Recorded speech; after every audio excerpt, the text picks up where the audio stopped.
Ronnie Ward from the Ditmas section of the Flatbush neighborhood, Brooklyn, in the city of New York, Sunday, the 17th day of March, 2024. Channel on YouTube. CNN. Presidential historian Jon Meacham on the 2024 election.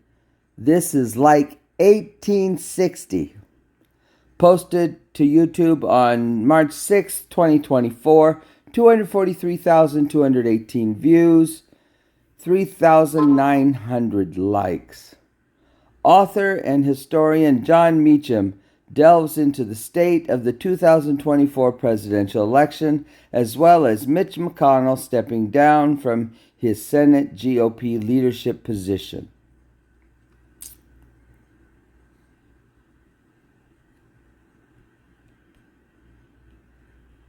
How are you feeling about the 2024 election? I'm a bit terrified. Nervous? Because? It's kind of the difference between democracy and not democracy. Really worried about people who want to legislate against other people living their lives. I feel so bad for the next generation that we've left a disaster. It's a hot mess. Maybe we need to go back to kindergarten and we need to learn how to compromise. This is the best answer we've ever had on the show. It is. What issues concern you most as you get ready to vote in 2024? The migrant crisis, especially in this city. For me, one of the biggest things is getting back to governing. Oh my gosh, the preservation of democracy. I think abortion's a big one, women's rights, a lot of things. What's happening in Israel. There's quite a few things. Gone. DuPont, I'm on television. Quit calling me. Charles always gets a phone call. Our first guest is a presidential historian and Pulitzer Prize winning author. Wow. Gayle King's on CNN, not on CBS. Boy, that's a good thing. I'm happy she's on the air. I don't care what the network is. That's right. I'm glad they're interviewing Jon Meacham, too. I went looking for Jon Meacham things just now. Because, there's a movie from, a documentary from October 2020, just before the election, called The Soul of America. Jon Meacham has a big role in that. And then the next March, he's interviewed by one of the organizations that was involved in the production of the documentary.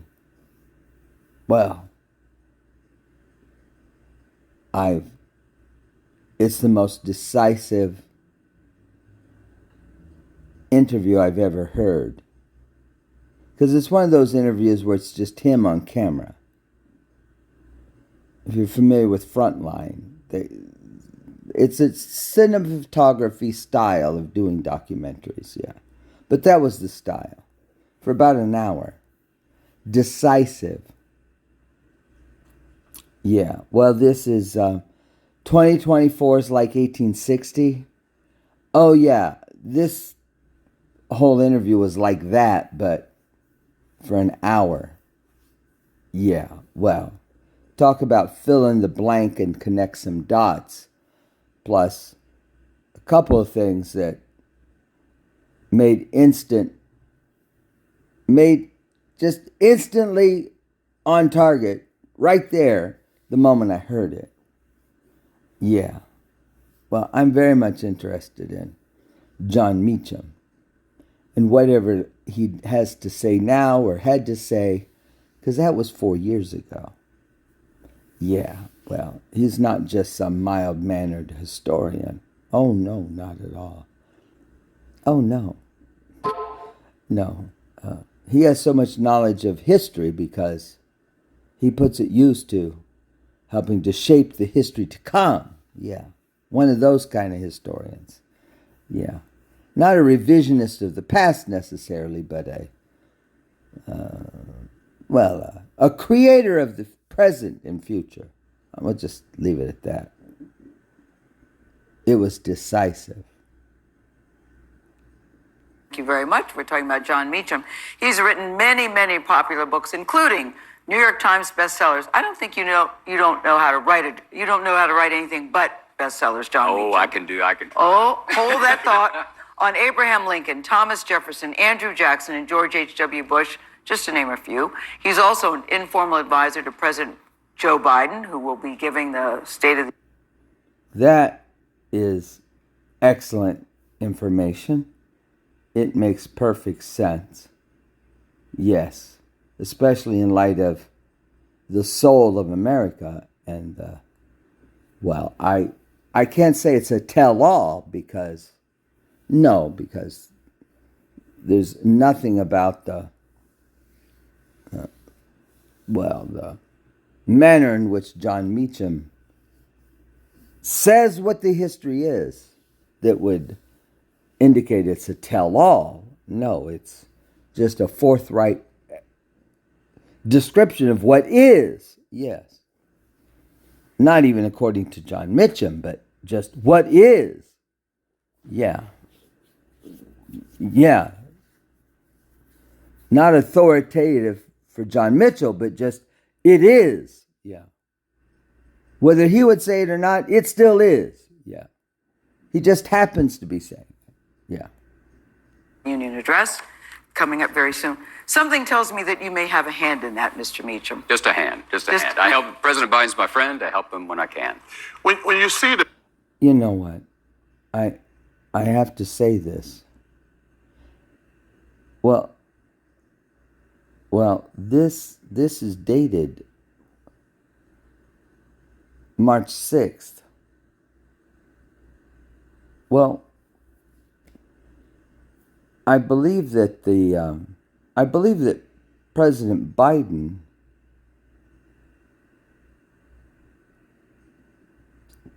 spoke on Thursday, March 7th, I think at 9 p.m. I discussed this in another video where I'm, providing observations on the actual video of the message before Congress, because I do not call it a State of the Union. I do not. I call it the President of the United States before a joint session of Congress delivered remarks, because I think March 7th is way too late in the calendar to be having a State of the Union. But it is a joint session of Congress, and the president is giving remarks. And the president didn't say he was giving a State of the Union. Neither Kamala Harris, the vice president, or Mike Johnson said it was a State of the Union. All the reporters described it as one, and all the new print media did too. And graphics at the network said that, but why? They don't have footage of previous addresses or States of the Union to know that March 7th is way too late to be doing it. And this is the day before. Yeah, I don't know. But that's why I won't call it the State of the Union.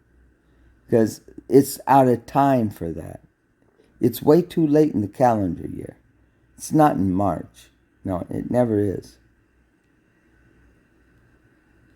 The public, the people who vote, say terrified, nervous, and things like that. You should be excited for an election. Yeah. When you hear that from the public, what's the first thing go through your mind? This is like 1860. It's that element. Listen to that. Did you see what I was saying? It's not like it's Jon Meacham. It's like, it's just, this is what it is. Whether he said it or not, it'd still just be that way. It's odd. It's odd enough to hear him walking through all of this in an interview. deadpan to the camera, But really strange in this context, sitting there, given what is being said. Mental. That was a presidential election where we had to decide what was not just what was our difference about policy, what did we want to pursue about this or that, but what was our common understanding of human identity. Mm-hmm. It's that fundamental.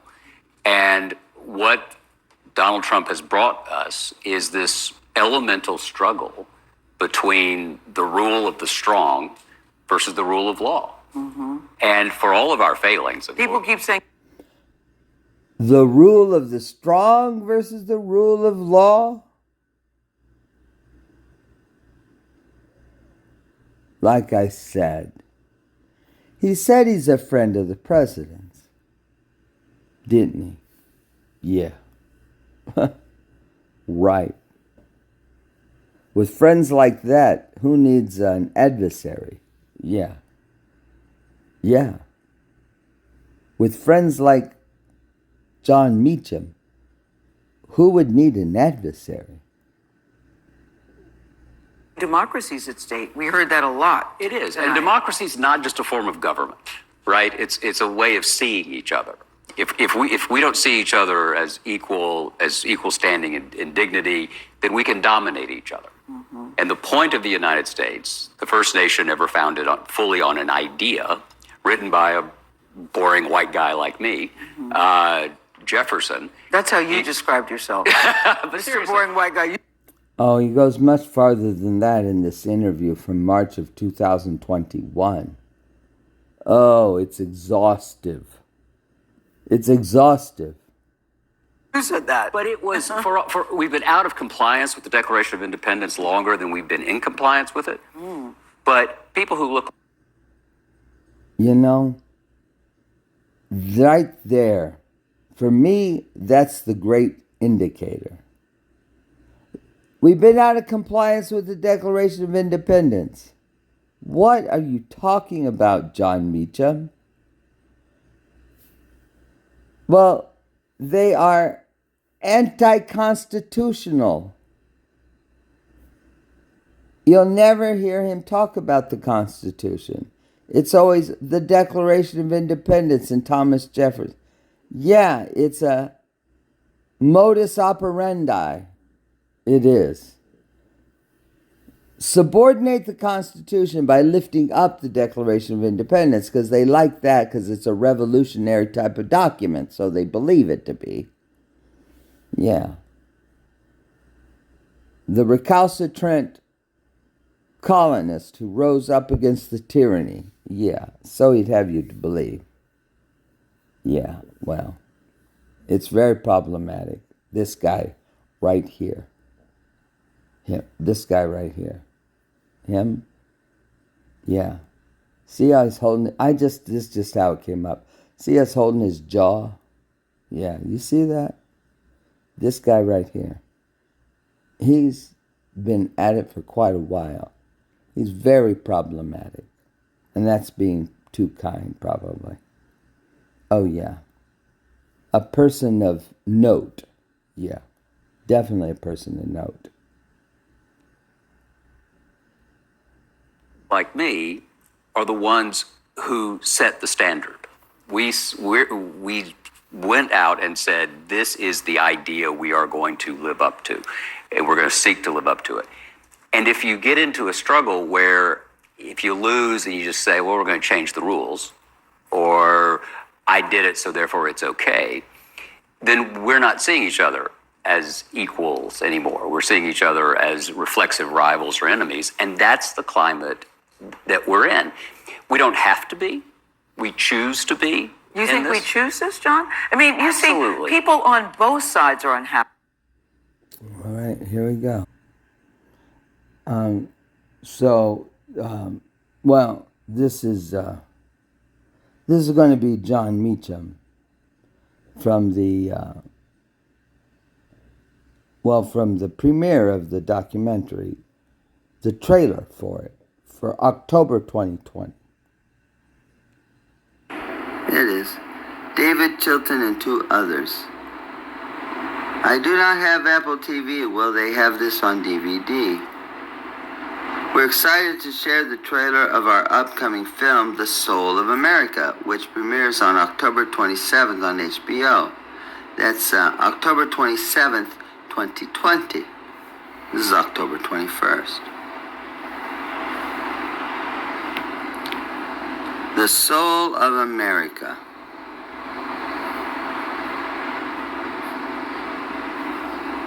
Soul of America official trailer.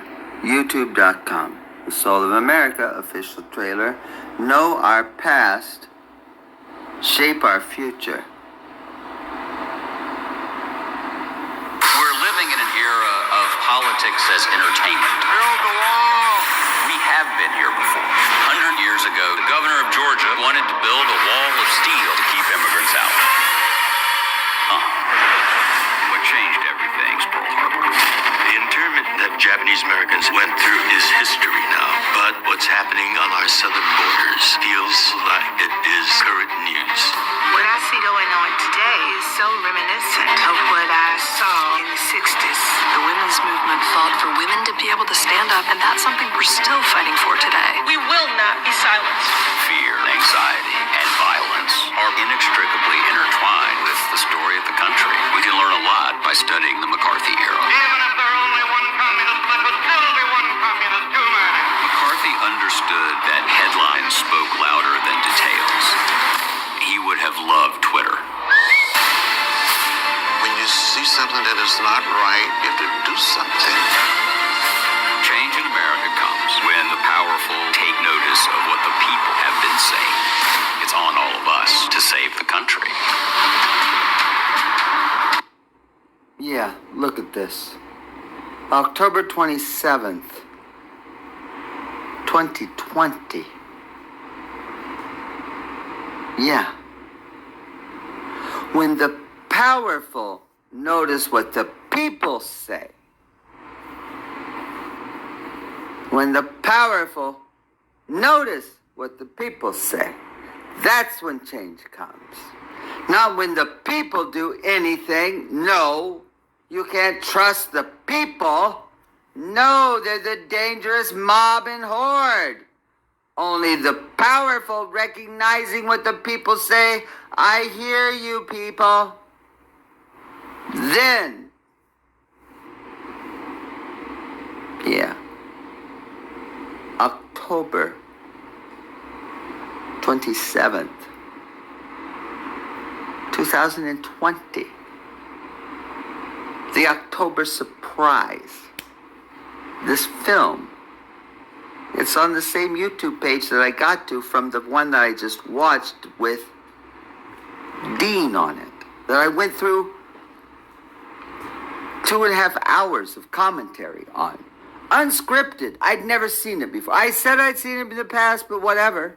I just was saying off the top of my head what I thought. Yeah. Unscripted. And lo and behold, here I click, and here I am right here. Right here.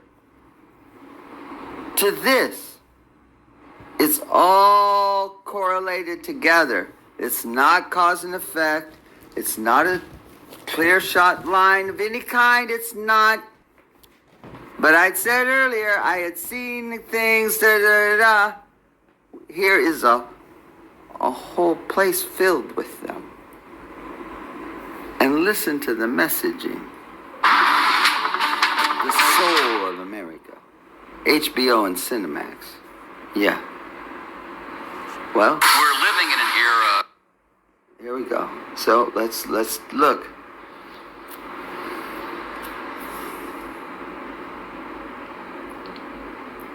Oh, HBO. HBO itself. The other video had been Coonhart Film with HBO. No, this is HBO standalone. HBO itself. Yeah, no one else. Posted to YouTube on October 14th, 2020. The October surprise. 48,874 views. That's it. 454 likes. No one has seen this trailer on YouTube. No one has. 48,000 is nothing at all. But this movie was on HBO. High-end production. The highest production. The Soul of America 2020 official trailer HBO. Know our past. Shape our future. The Soul of America. A new documentary based on the best-selling book by Jon Meacham. Premieres October 27th at 9 p.m. on HBO Max. Hashtag HBO. Hashtag HBO Docs. Hashtag The Soul of America. Subscribe to HBO on YouTube. You only saw this if you're a YouTube subscriber. So if you're not a subscriber to YouTube, you'd have no way of ever even having a chance to see this.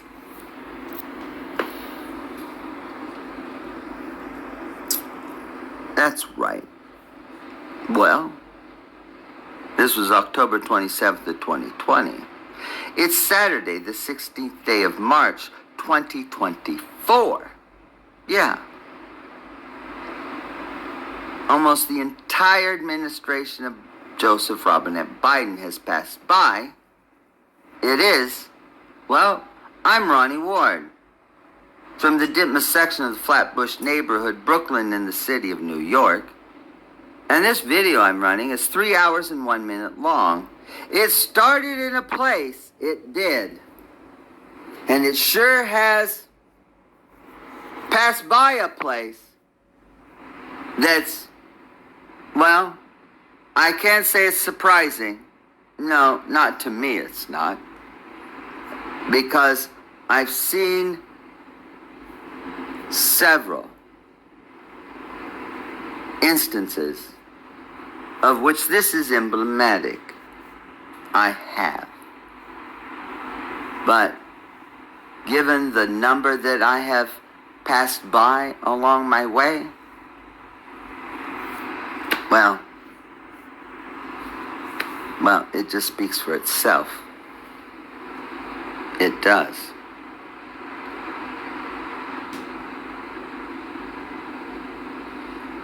Stream on HBO Max.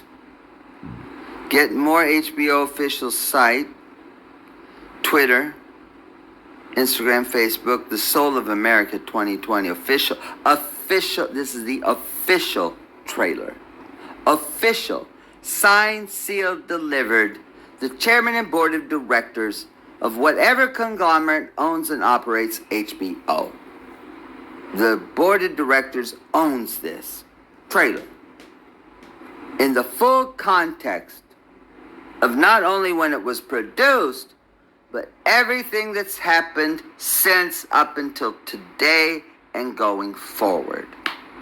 The October surprise. Yeah, Gomer Pyle. Surprise, surprise, surprise. Yeah, it is. Yeah. Well,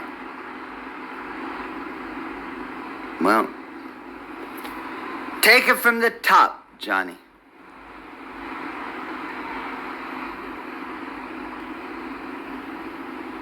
We're living in an era of politics as entertainment. Build the wall! We have been here before. 100 years ago, the governor of Georgia wanted to build a wall of steel to keep immigrants out. What changed everything was Pearl Harbor. The internment that Japanese Americans went through is history now, but what's happening on our southern borders feels like it is current news. What I see going on today is so reminiscent of what I saw in the 60s. The women's movement fought for women to be able to stand up, and that's something we're still fighting for today. We will not be silenced. Fear, anxiety, and violence are inextricably intertwined with the story of the country. We can learn a lot by studying the McCarthy era. Even if there are only one communist, there will still be one communist too many. McCarthy understood that headlines spoke louder than details. He would have loved Twitter. When you see something that is not right, you have to do something. Change in America comes when the powerful take notice of what the people have been saying. It's on all of us to save the country.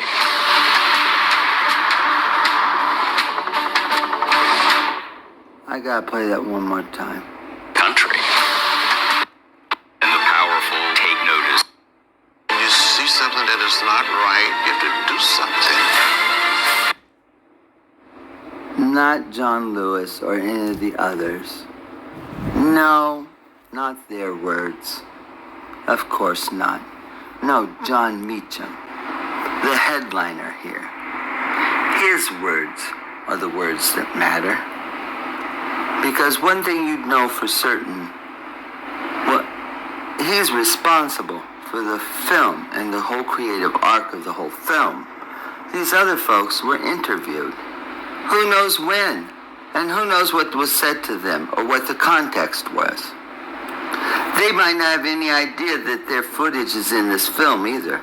No, John Lewis, they may not, neither maybe anybody else. Jon Meacham, though, oh, he's right on board with the whole thing.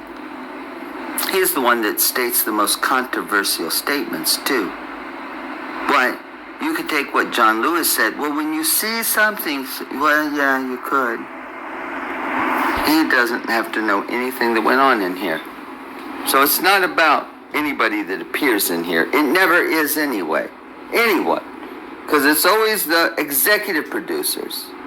The HBO, chairman of the board and the board of directors, they're responsible for the entire content of this film. They sold it for a profit on a closed circuit system that you must pay to have access to. That's right. A place that's very exclusive. A place where perhaps only the powerful get to see and view things. And let's listen to what Jon Meacham says about the powerful again. Change in America comes when the powerful take notice of what the people have been saying. It's on. Change in America happens when the powerful take notice of the people.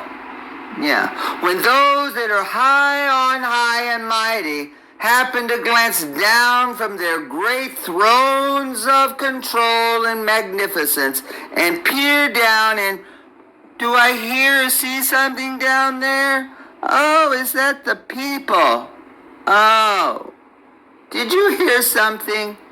Why, I don't know if I did or not. Well, should we listen again? No, I don't think so. Let's just carry on. Jon Meacham. Whoever the hell you really are. I don't know, but that's despicable what you said, especially given the imagery you have here and the people that are being interviewed. Yes, Jon Meacham. He's responsible for what he said. That's what he just said. Change in America happens when the powerful notice the people. Yeah. Yeah, when the giant notices the ant. That's what Jon Meacham just said. Completely endorsed by HBO. Full endorsement of the chairman and the board of directors and all the implications of what this means. And no, they don't have some exception about nothing anyway. No, forget that First Amendment, all that other stuff. No. You start out there sort of, but not like this you don't. No, it doesn't give you a right to say what you want when you want to say it anytime you say it, because we know one thing. The Supreme Court's made this clear. If you're sitting in a theater, you and people, and you're watching a movie, and things are fine, and you just stand up and say, fire, run out now, and people are trampled and died and there wasn't any fire, well, you're guilty of creating a stampede and people losing their life. Yeah, you're going to get prosecuted for murder. And you're probably going to get convicted because you yelled fire in a theater when there wasn't any. Well, that's when everybody was crowded into a little building somewhere. Sure, easy enough, right? in a theater. Oh, that's easy enough for this on my phone. Yeah. It's still a show. It's just that, well, the theater is the world now. The whole world is the theater. That's right. And this isn't some amateur person just putting up their thoughts or something. No, this is a powerful organization. They are professionals. You have to give a pass to somebody who just, whatever, posting something up, fine. Oh, great, whatever. Yeah. No, this is a powerful, powerful media organization, international and global, yelling fire to the whole world in October 2020 as if to be some October surprise. And this is not just this. Oh no. There were premieres, there were showings, there were parties, there was all kinds of things around the world. I know there were. And there's all documented really, really well everywhere. And so is every other single film, press release, event, and so on and so forth of not just this, but all of the other ones that are hanging off of this like lights on a Christmas tree or flames on a Hanukkah or the candles of Kwanzaa. They sure are. Jon Meacham. This is the moment right now. I'm discovering this right now. At the tail end of the thing I just watched. Here it is. And it shows how I got here too. Whatever. It does. Just arrived here. That's all. It's just another station along the way. That's right. Well, we're not at the end of a destination. I don't even know it. I don't even have a destination. I don't. It's just another stop along the way, along the journey. That's it. Whatever. All of us to save the country.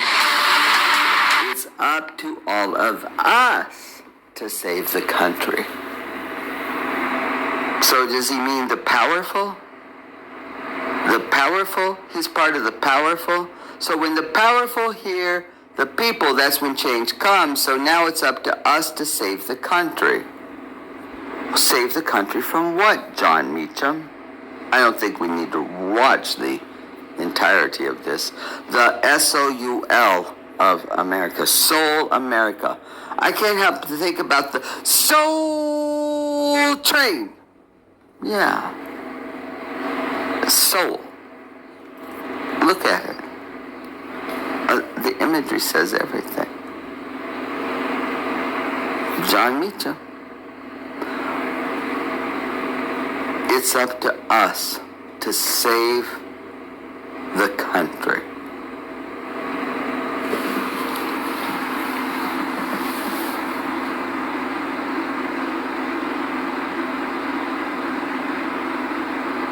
It doesn't work that way. It never has worked that way.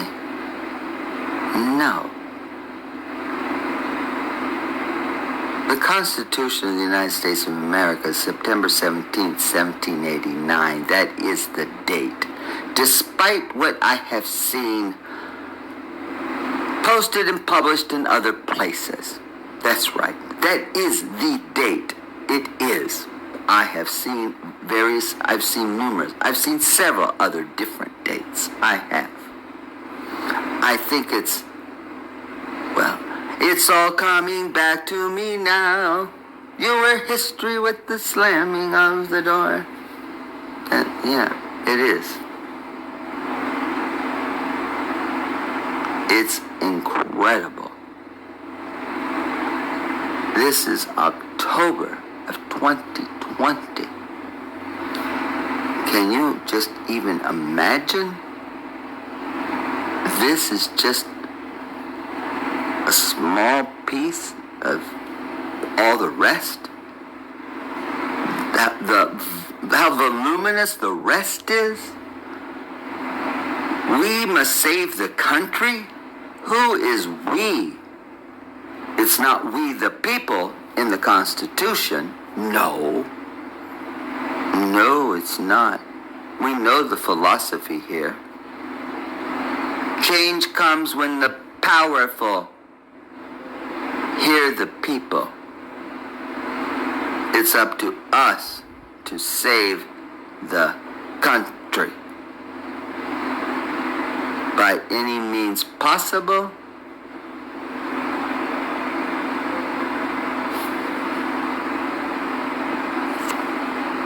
We're living in an era of politics as entertainment. Build the wall! We have been here before. 100 years ago, the governor of Georgia wanted to build a wall of steel to keep immigrants out.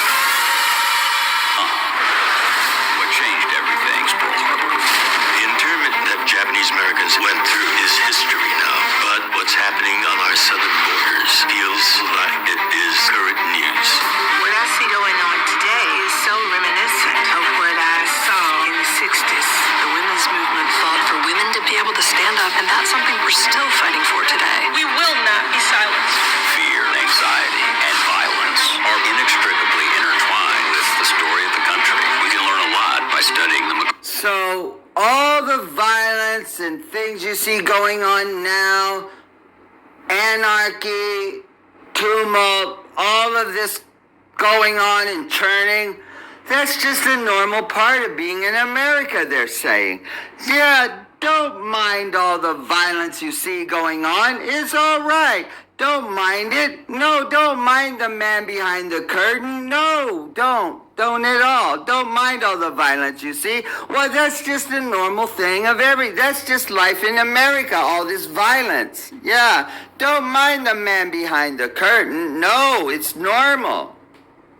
Yeah, understand it's normal. Well, it's being demonstrated in this documentary. It is normal. Yes, that's right. It's normal for there to be violence. McCarthy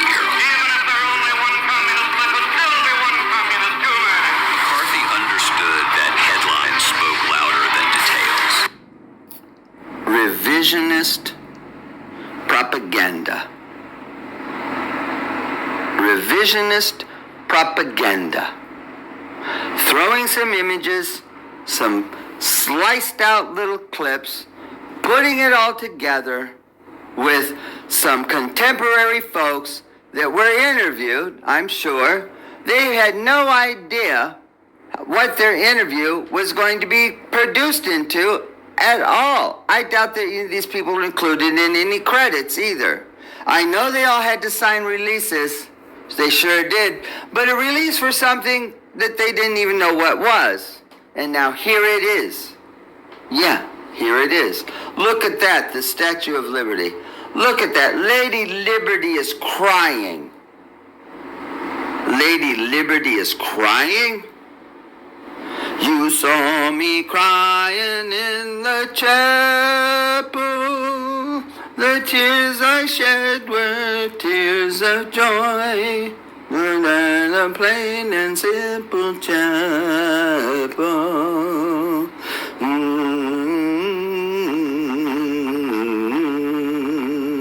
I'll search and I'll search, but you'll never find.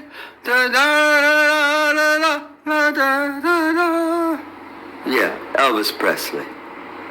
Yeah, Elvis Presley. Yeah, Elvis Presley. That's who it is. He would have loved. Well, there he is. That's him. That's Jon Meacham.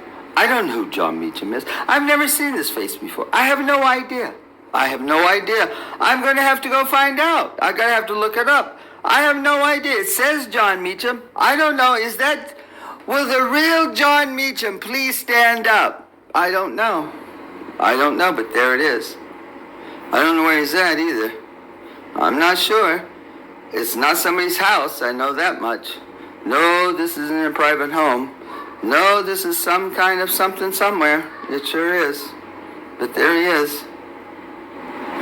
Yeah, McCarthy would have loved Twitter. had no concept of any possibility of such a thing. Spin, spin, spin. Yeah, when I was growing up, they had something. It was called sit and spin. It was for little kids to sit on and turn themselves around. They called it sit and spin. Yeah, that's about right. A bunch of little kids, or little kid mentality. Magic thinking, but still as adults. Yeah, well, yeah, that's not how things are supposed to go. No, you grow out of magic thinking. You do, by the second grade or so. Yeah, you do. Yeah. To the time you get in third and fourth, well, now you know how to make inference and these other more sophisticated kinds of analysis and thought. Yeah, you don't do inference in kindergarten. No. It's not black and white thinking either. No, it's magic thinking. But you grow out of that. Soon. Doesn't last very long unless you're some adults. Yeah, well, some adults, you know. Some adults never grow out of magic thinking. No, they keep the magic thinking as they go forward because, I don't know, something happens and that's where they are. Magic thinking. Yeah, perhaps for the rest of their life because we know if children don't get exactly what they need at the right time in those early years developmentally, well, it makes a problem. It sure does. Not that it can't be overcome, but you can't make up for those early years. Well, that's why it's been so important forever for all children to have access to the kind of education we know that they need. Yes, and I'm not talking early childhood stuff. No, I only had kindergarten, half day. That's it. Yeah, in 70 or so. Me and a bunch of kids all around where I live. Yeah, that was good. It worked out just fine. It did. Lots and lots of people all across the United States.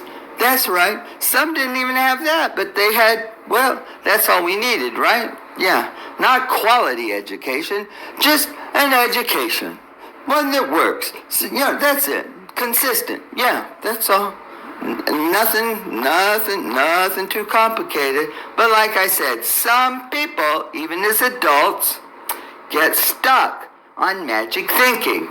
Yeah, well, the same ones that want to continue warring and fighting and bombing and all of that, well, they're stuck too. They are. Magic thinking. As if more bombing is going to make a difference. I think by now we would know that. I know this. George Takei, the gentleman from Star Trek, who is pictured in here, I'll guarantee you, he has no idea whatsoever that his words and his history and his heritage have been put into a film like this. I'll guarantee you he does not. He'd be as shocked as what I am right now, and I know he would be. Absolutely. Well, that's what happens when the powerful just continue to say, we don't care what the people think, we just want to stay in power, because that's what the powerful always do. When you see something that is not... You know, I've been to that border. I have. El Paso, Texas. I've been there. I've seen it. I crossed from El Paso over into Juarez. I have met with women and people over there. I have, as a guest. I have been there. I have seen it myself. I have. It's nothing like they're presenting here. And look at this. Look at what they have here. Look at this. Look at this. Just look. And it's when John Lewis is saying, when you see something that is not right, that's John Lewis. He has passed on at this point. He has no idea that his words and image have been edited and put into this. I don't care if he did sign a release. You don't know how your film's going to be used, if it's going to be included at all. I know, because I've had it happen to me. I have. And I've been and a piece is put on national television. I had no idea if I was going to be there or not, or when it was ever going to come out. Never. I found it myself later. Yeah, I'd never even seen the finished product. I didn't even know what was going to happen. Yeah, not at all. I don't even think I signed anything, if I remember. Maybe I did. I don't know. It didn't matter to me. I didn't care. I wasn't worried about it anyway. No. But I'll tell you this much, when I finally did see it, I was like, oh my gosh, this was really hilarious. Yeah, I thought it was wonderful. It was, because it was, because it was just fine. It was. I mean, really, it was. That's all. That's it. Look at that. Look at this. This is what's going on around the world. In Gaza even. Oh my God. Yeah, holding this film up from then to now, well, no wonder. Do you know how many things like this film have... I forgot. I didn't have my little floating bubble in here. No, I didn't. I forgot. Well, I always feel like Glinda, you know, Glinda, the Good Witch of the North. You know, she floats into the yellow brick road place in the little bubble. Well, that's sort of how I feel. You know, bubble, bubble, bubble, bubble. Ooh, yeah, sort of like that. Not really, but anyway. Yeah, well, gosh. If there's one example like this, there are more numerous than the stars examples of this. There are. All focused on the United States, though. Yeah. Yeah. Well, there are. Not that you would realize it or know it. Like I said, I just discovered this today. Because it's a discovery. Well, I didn't find it. Because I didn't lose it. And I didn't know I had it. So therefore I can't find it. Even if I had it and knew at one point I did have it, but if I forgot completely that I ever had it, it's still a new discovery. Yes, that's right. You know. Well, it's March 16th. Oh, it's still early in this election year. It sure is. It's an eternity. Might as well be to the first Tuesday after the first Monday of November. It is an eternity. It doesn't even, it's not even time to be talking about Election Day. In any political circles anywhere, there's not any campaign people worth anything that are even thinking about Election Day. No, that's when you do get out the vote. But no, not now. Oh my gosh. We're not even at convention yet. That's not till June. It's an eternity from now till June even. Of course it is. Boy, it feels like such a sense of urgency all the time. It does. It does. Hype. See, even the flow of the news right now, it just seems hype. Yeah, well, that's not an accident. No, it's not. Yeah. Well, another health crisis can't walk out now and everybody put on masks and go hide. No, that already happened once. Yeah, it did. 4 years ago.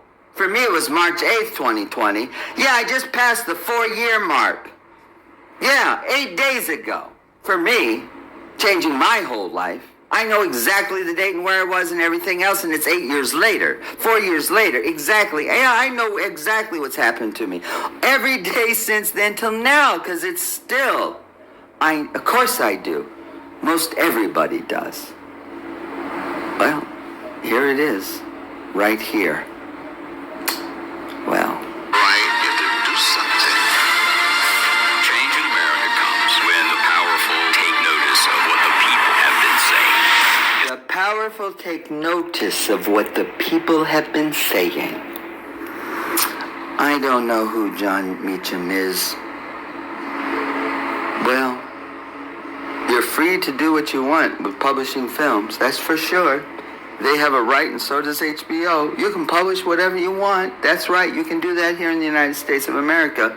But that doesn't mean you don't have responsibilities or accountability. No, you don't get a blank freedom of press check issued to you when you're born here. Oh, here you are, freedom of the press. Here's your pass. No, because the press isn't even free. Because you have to remember something, what the press means. The press. That's what it says. The press is the words. That means the press is the machine. The machine that is the press machine. That the paper's pressed in and the words are put on it in ink, and then those are passed out as broadsides. That is what the press is. Freedom of the machine that does the printing. Not the freedom necessarily of the person passing it out or anything else. No.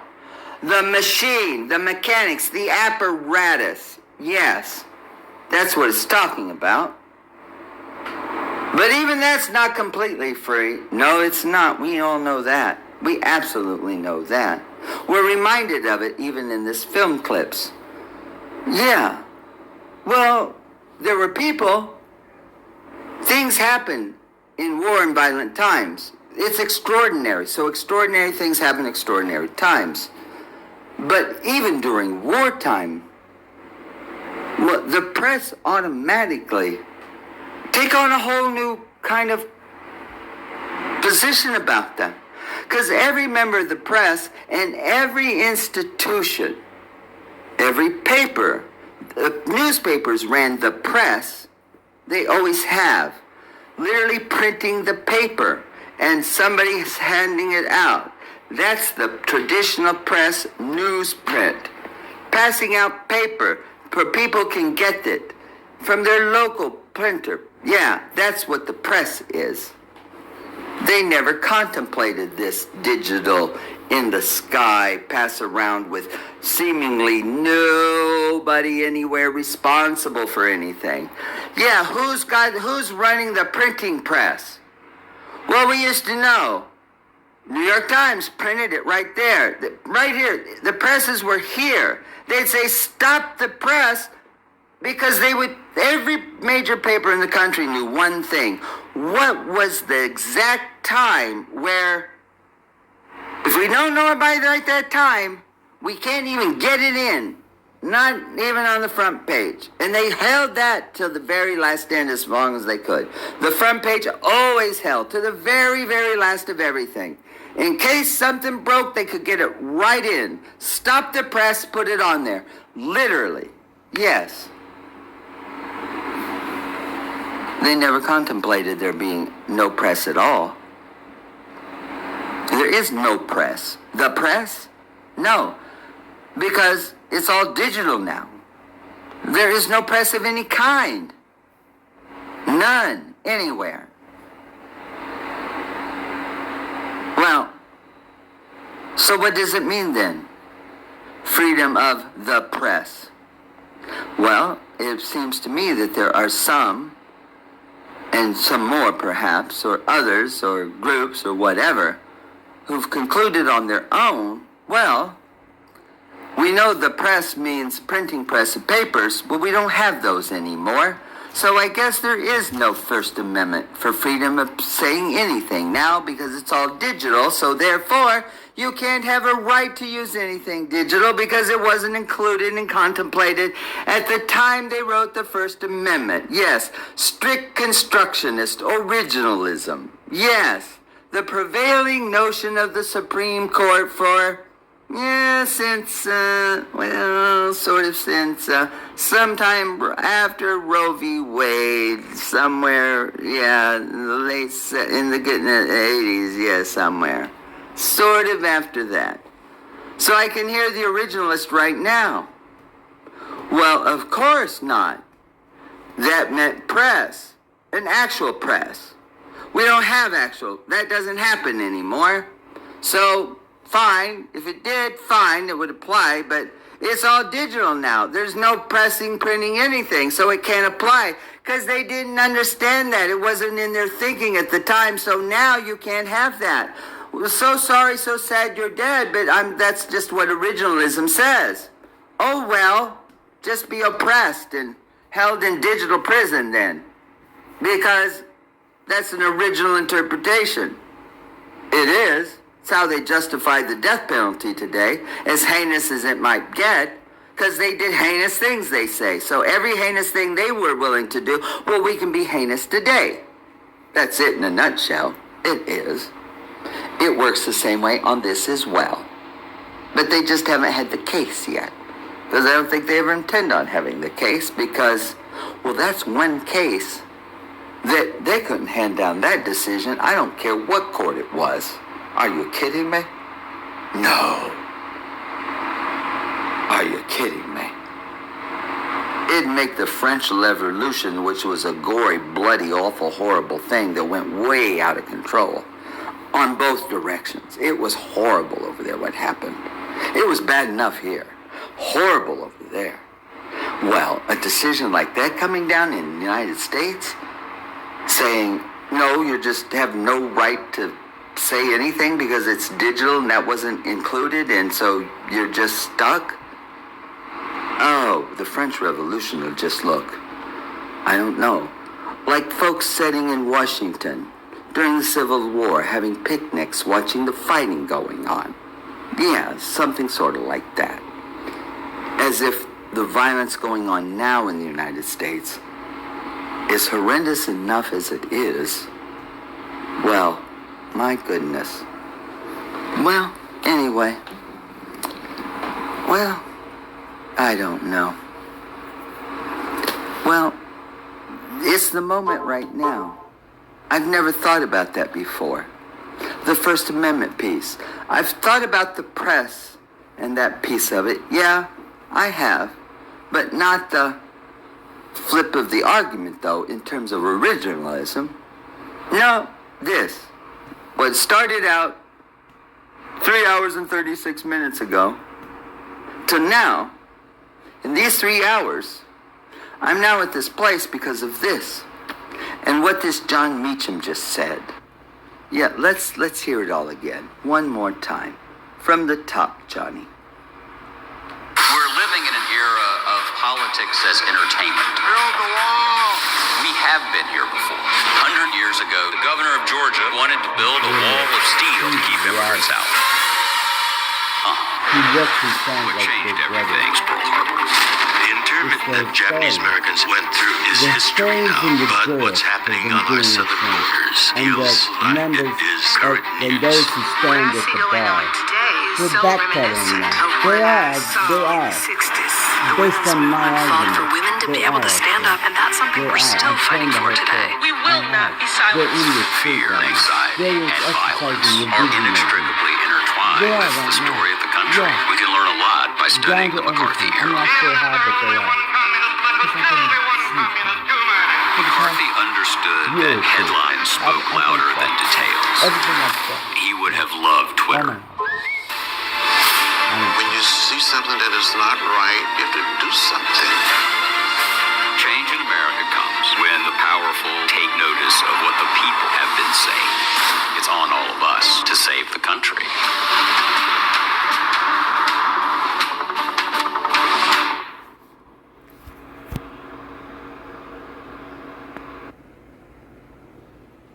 So, well, here we are. We're back.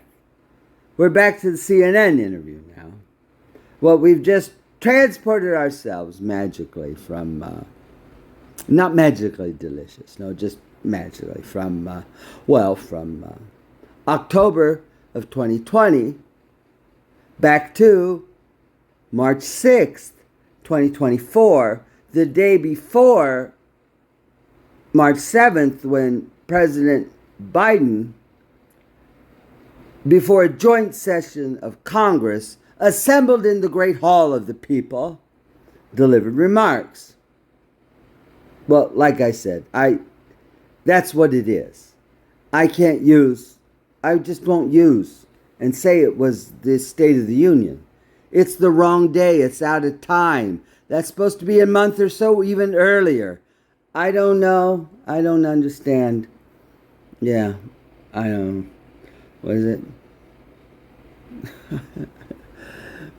I think it's Sitting on a pillow, waiting for the night to fall. Yeah. It's like, celebrate, celebrate, let's listen to the music. Celebrate, celebrate, dancing to the music. Yeah, it's like time slipping away, sitting on a pillow, waiting for the night to fall. Yeah, well, you know, Jon Meacham did say something about looking to the past to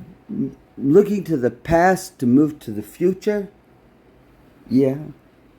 Well, I already knew that would be in there. I already knew it would be. A statement to that effect. Looking to the past to see the future. Yes, it's guaranteed. Because looking to the past to see the future is a key element. There's certain tools in the toolbox. There's many tools, but if one is trying to figure out like the ideology or the political ideology of what's going on, socialism, capitalism, nationalism, patriotism, those kinds of things like that, Well, I just have to say it straight out. Benito Mussolini, El Duce.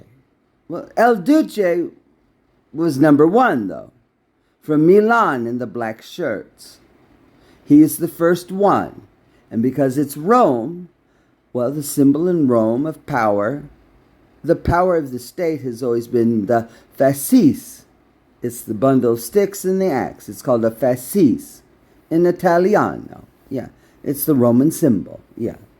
Well, he's number one of a philosophy that was the total melding of corporate and state and religious power in Italy, all in one. Yeah, corporate, state, church, state, and corporate. Yeah, that's him. He rolled that out before anybody.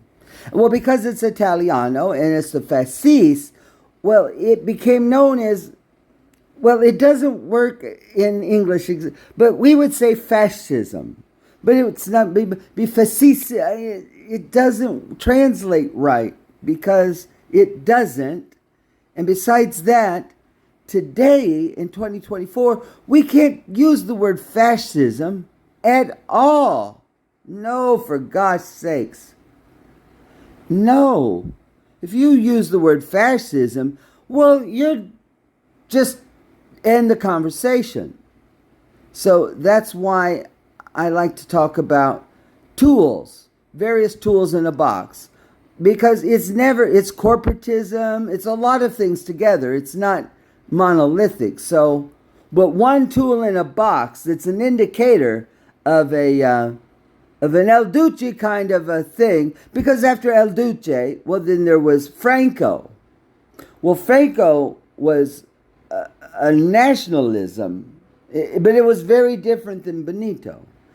It was nationalism, a fifth column. It's more revival kind. It's like a revival kind of sort of a thing. Yeah, with total control, very dictatorship. Yeah, El Duce wasn't dictatorship.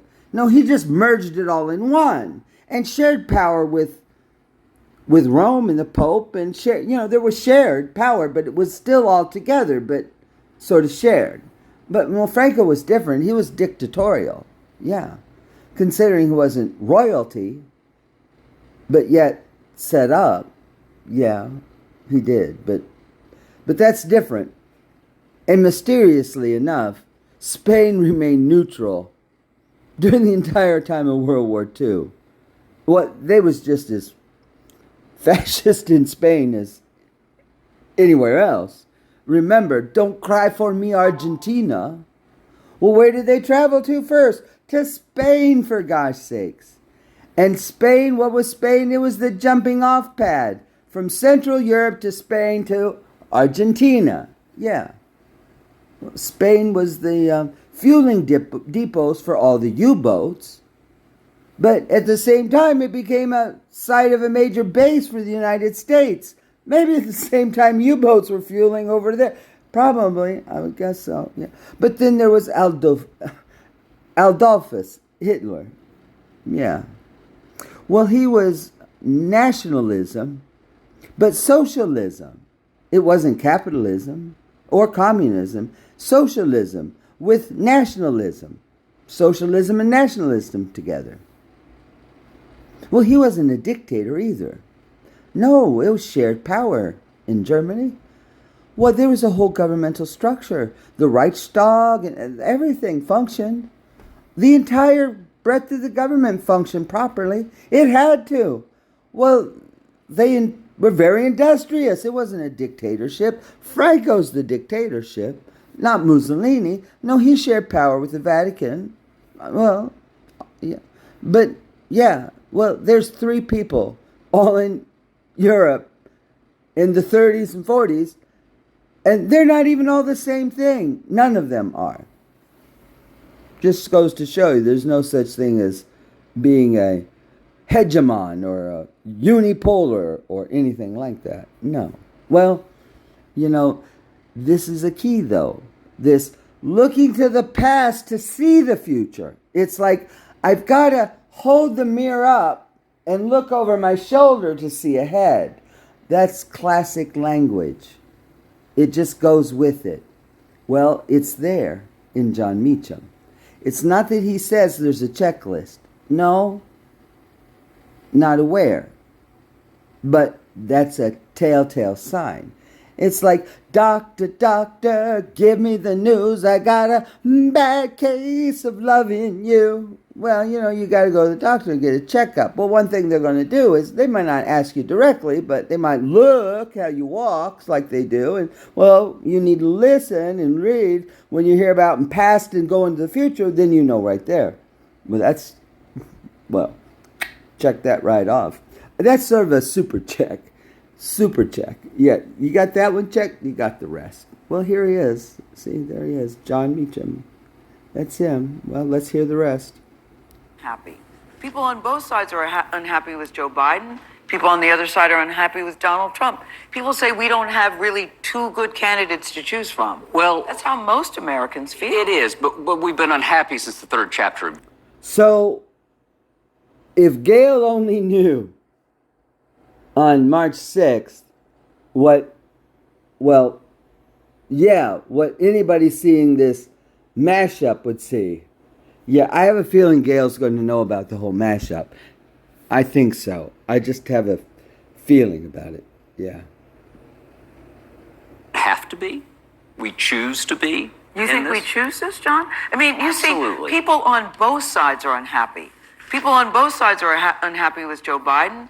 People on the other side are unhappy with Donald Trump. People say we don't have really 2 good candidates to choose from. Well, that's how most Americans feel. It is, but we've been unhappy since the 3rd chapter of Genesis, right? Since we got kicked out of the garden. Have we been this unhappy, though?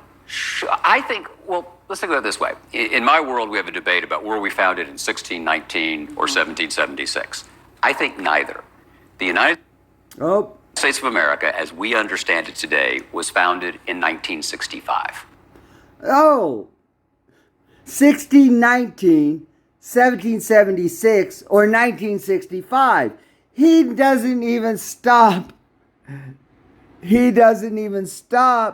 for the actual date, the date of our Constitution being in effect, September 17th, 1789. Oh, that's not even in his thinking at all. That wasn't even one of the choice. Yeah.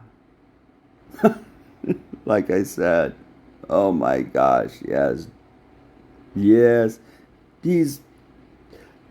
Every alarm bell is going off everywhere.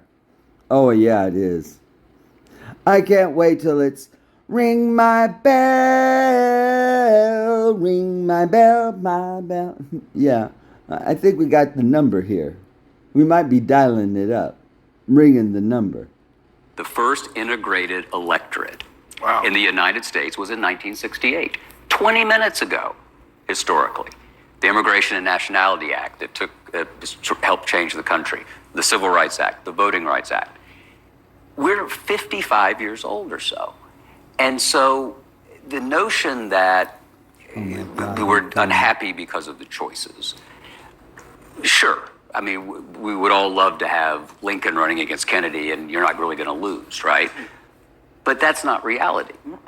And reality is, this is where we are. The choice is very stark. I personally, I'm not a Democrat. I'm not a Republican. I voted for presidents of both parties. But I honestly believe that there's a patriotic imperative to vote for President Biden against former President Trump. Are you concerned about his age? But you're also a friend of Joe Biden's too. So I am, but I believe this. So take it for what it's worth. That's why I said that. Take it for what it's worth. Okay, but go ahead, But are you concerned about his age? I'm concerned about my age in particular. No, I said the older I get. Yeah. No, but I'm not. But I understand that you can't tell half the country that they're just wrong to worry about something. So he's got to show us and not just tell us. I can sit here and tell you that I've talked to him and I've never had any doubts about his capacity and his thing. But why would you believe me? For the same reason you just said. Given that it's March 6th, he would have had to spoke to President Biden sometime probably in the week before this. If Jon Meacham has seen the president and been in the Oval or in the White House, and he's not noticed or said anything, it's one reason. Well, he just would rather keep his eyes shut. That's all. That's all. He'd just rather keep his eyes shut. And it's very clear here. Yeah. Well, this is the other thing. Well, you have to look a little bit to the author George Orwell. Yeah. Well, Jon Meacham just did another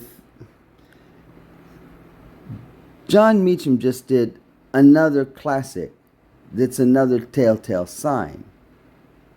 Well, he did. But you have to know about the soul of America. If you know about the soul of America and its position, then he just did another classic thing. He says he's going to support Biden. Well, he is encouraging people to support Biden because that's the fastest way to get to the world that he envisions that he's put forth, where the powerful listen if they choose to the people. Well, he says the opposite of what he means. Well, in 1984, the book by George Orwell, well, he talks about unlove, making the opposite by putting un. Well, that's another characteristic to your faith, but you have to know the secret sauce, and then you see how, then it comes right out. Of course, he wouldn't support Donald Trump. One thing's clear. Donald Trump will not play ball for the demise or downfall or compromising of the United States or the American people. Well, we're already,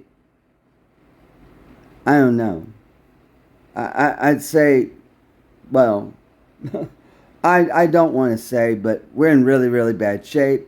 And there's one thing guaranteed, a Biden victory in the fall, shouldn't even get that far, is just a guaranteed total collapse of the United States as we know it today. I don't have any qualms about saying that as a possibility. Given Jon Meacham and the context of the interview, which I haven't put into here yet, but I am, it's obvious he would say yes to Biden. That's why it's obvious he's a friend of Biden. So he can sit there and say, oh yeah, Joe Biden, we have an imperative, all the while sitting there thinking, yeah, because Joe Biden being elected is what's going to hasten the euthanasia. Yeah, just, it's time to the DNR. Yeah, do not resuscitate. Yeah, that's about what it is. Yeah, on the political scale. Yeah, do not resuscitate on the political scale. That's what it is. So he's got to show us. You can't just stand for re-election. You got to run for it. But there are so many people, John, who are concerned about his energy, his vitality. Sure. He just said you've got to stand for re-election. You can't run for it. I think he knows that Joe Biden has a hard time standing, too. President Biden has a lot of difficulties. He does. Are those not legitimate concerns, I think they're, in your opinion? Let me be very clear. Of course they're legitimate concerns. Okay. Of course they're subject. Who's this lady sitting here in the back? Right here in the background. Right there. That lady right there. Who's that? Well, who is that sitting there? I mean, who is that sitting there? You know how many times I've seen lurkers? People lurking in the background. A lot. A lot that I notice it. I've seen people lurking a lot. That's why I notice it now. I have no idea. There could be an audience that we don't see the rest. Whatever. That's all. You know, he's 81 years old. Mm-hmm. The presidency is like an iceberg in general. You see a little bit of it, but imagine the cares and concerns that they have that we have no idea about. It's incredibly difficult. What I can just tell you from my own peripheral experience is that I'm not worried about his ability to do the job. That doesn't mean that you shouldn't be. Yeah. And you have to watch him and decide. Mm-hmm. I've heard that line too. Yeah. The apologists or advocates regarding the rise and prevalence of artificial intelligence, they say something almost the same. Almost the same. Peripheral experience is that I'm not worried about his ability to do the job. That doesn't mean that you shouldn't be. Yeah. And you have to watch him and decide. Mm-hmm. So my concern, and let me rephrase it, everybody's concern. If President Biden was to win again, as bad as things were last time, we talked about the insurrection, whatever, and people saying the election was stolen. Yeah. Like, what's going to happen? It's a great worrisome question. And I, by the way, wouldn't have said what I said about the need to put the ideas of the country ahead of any policy disputes, which I said a second ago, if not for the lies about the election. In many ways, for all of whatever you may disagree about with Trump, in many ways, at least he was a recognizable American political character through the 2020 election, an extreme version, but you sort of knew you could find him on the GPS. You could not do that when people are storming the Capitol, which in my business, it's a bad thing. It's against the business model to say something's unprecedented because we're all precedent. That was unprecedented. What did you make of Mitch McConnell's decision to step down as Senate Majority, that he's going to do it in November? Yep. Well, here we go. He will remain in the Senate. And Mitch McConnell, agree or disagree, is, I would argue, the most powerful Senate leader in American history, if you think about it. He just changed jurisprudence with the Supreme Court. Yes. For at least 2 generations. Yes. Right? He's just an immensely powerful figure. And No, not for Gayle. She's interviewing. Who knows? No, Jon Meacham. Mitch McConnell said it all in his speech. He did exactly what he knows he's the best at. He absolutely did say that. He said it during his speech, exactly what he was the best at. He doesn't claim that he changed the Supreme Court for 2 generations. No, not that. No, not that. No. So, well, the whole speech is 9 minutes, but here's exactly what Mitch McConnell had to say.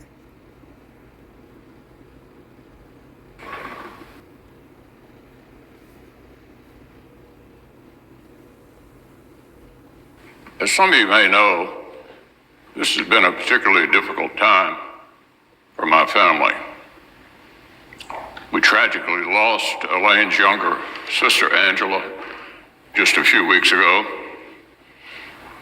When you lose a loved one, particularly at a young age, there's a certain introspection that accompanies the grieving process.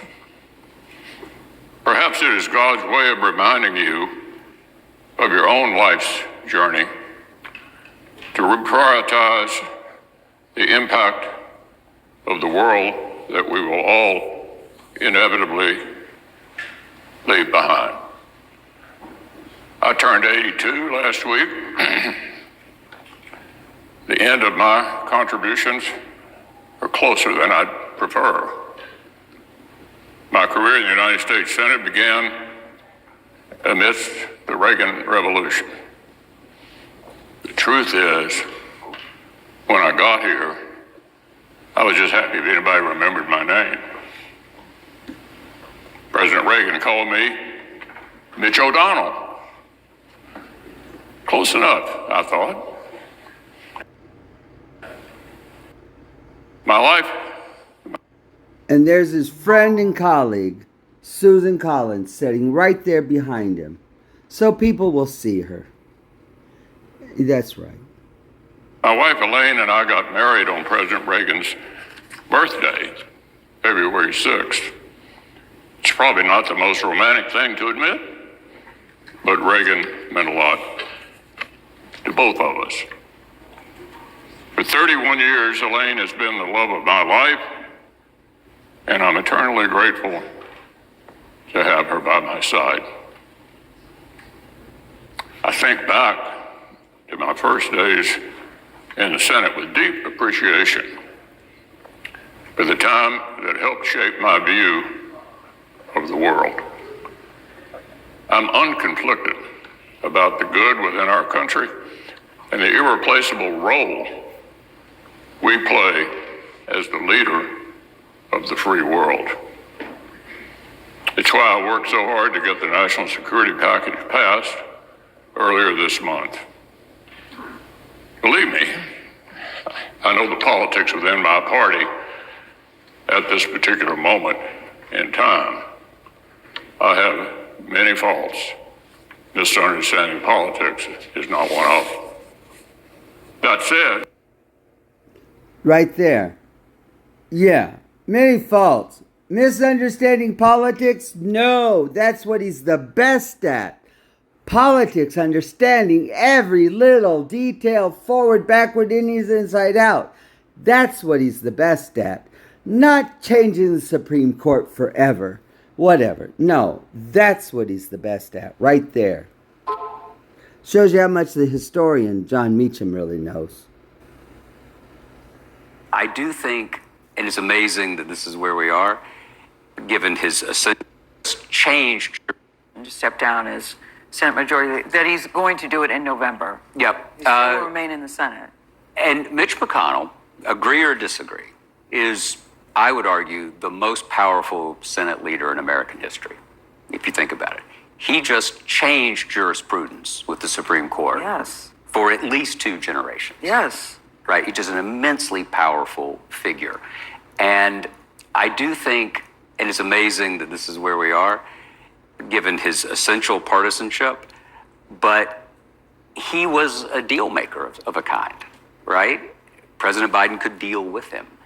And what's happening to the Senate is what's already happened to the House, right? It's becoming ever more polarized. Mm-hmm. Thank you. I just don't think that's hard. Thank you. Thank you. We know you have to. That's a total misread. There's nobody who believes the Senate is polarized. He just tipped his hand. Catch a plane. We thank you. Thank you so much. Coming up next, Daily Show correspondent Dulce Sloan. She is here. We'll talk to her about the state of politics and the return of Jon Stewart. He's back. You don't want to miss what she's got to say. You're watching King Charles. We'll be right back. What time?